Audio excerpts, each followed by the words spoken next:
We're continuing this week to celebrate Eastertide, and on this fourth Sunday of Easter, we focus particularly on Jesus, who calls himself the Vine.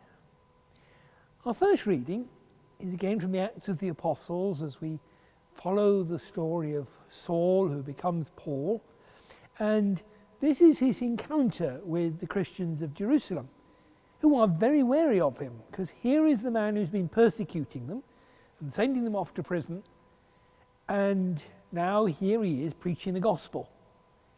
But eventually they're reassured.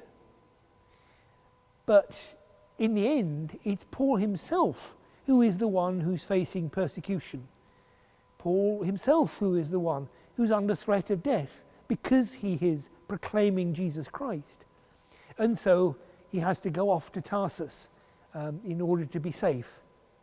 But because he's no longer persecuting the church, so the church is safe and free to live its life and proclaim the gospel and to be built up as more and more people hear the good news of Jesus Christ.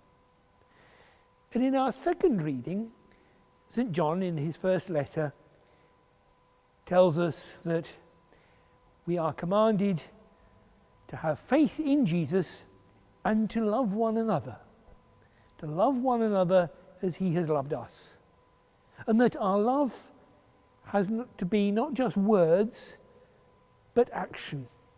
It has to be lived out.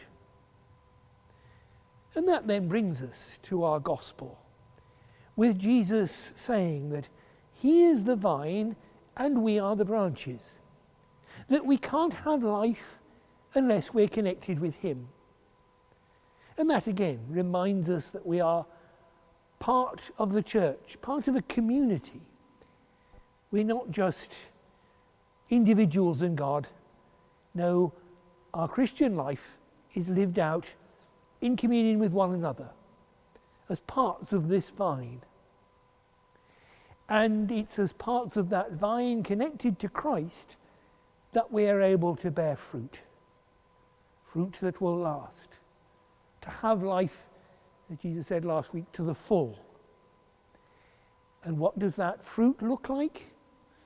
Well, it's that love for one another that John talked about. That following the example of Christ. That showing that same self-giving love that Christ has shown for us. As we, like Paul and that early church, together proclaim the good news of the resurrection.